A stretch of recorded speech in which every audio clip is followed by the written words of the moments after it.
Hii ni picha mjongeo inayotembea katika mitandao ya kijamii. Mama Samia waletewa maji, watu wana maji Mama Samia.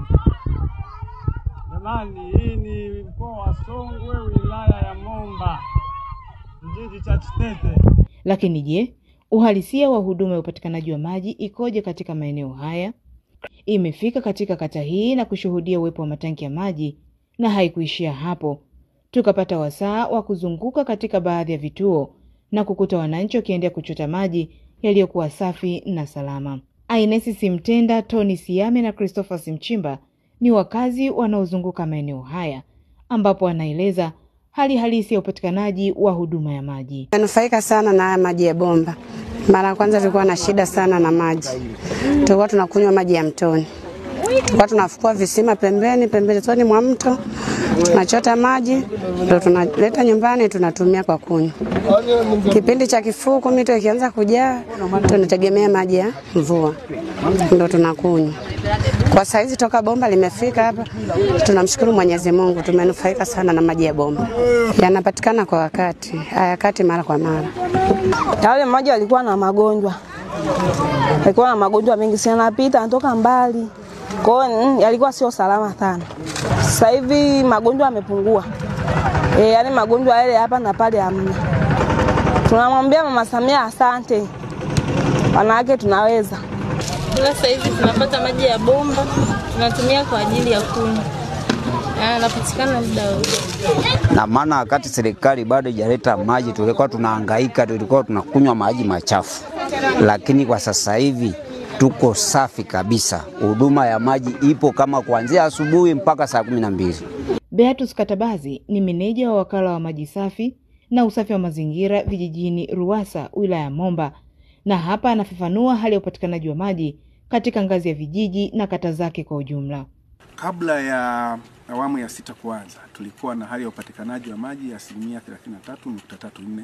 Mpaka sasa tumefikia 75.37, ambayo ni sawa na ongezeko la zaidi ya 40 ukilinganisha na hali ilivyokuwa mwanzo, ambapo tulikuwa na vijiji 6 tu vilivyokuwa vikipata huduma ya maji safi na salama. Tukio hilo pia lilimfikia mkuu wa mkoa wa Songwe Jabir Makame, ambapo alilazimika kutoka ofisini kwake na kufika katika kata hii akiwa ameambatana na mkuu wa wilaya ya Momba Elias Mwandobo ili kubaini chanzo cha tukio hilo.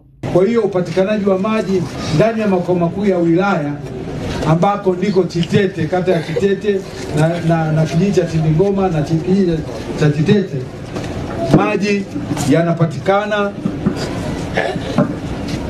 kwa wakati. Ikitokea hitilafu ni hitilafu ya jumla. Wale wananchi sio kwamba walikuwa kwenye kituo cha kuchotea maji. Ni wananchi ambao walikuwa wanagombea kuchota maji kwenye pipa.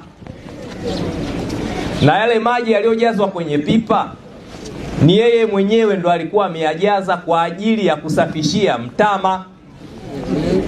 Kwa hiyo akawaambia akina mama, naomba mnisaidie kusafisha mtama wangu. Maji ni hayo hapo kwenye pipa. Kwa hiyo kila mama atalipwa kulingana na kiwango cha mtama ambacho atakuwa amesafisha. Sasa mama zangu, katika kuhakikisha kwamba wanajitahidi kusafisha kiwango kikubwa cha mtama, kwendo akawa wanagombea kwenda kuchukua maji kwenye pipa kwa ajili ya kusafisha mtama, ili wasafishe mwingi wapate kipato kikubwa. Baada ya kufanya lile tukio alilolifanya, kuwaambia kina mama wasafishe ule mtama, akakaa pembeni akaanza kuwarekodi video kwamba angalia, wananchi wa Chitete wanagombea maji, Mama Samia waletee maji. Kumbe ni uongo, uzushi na uchonganishi.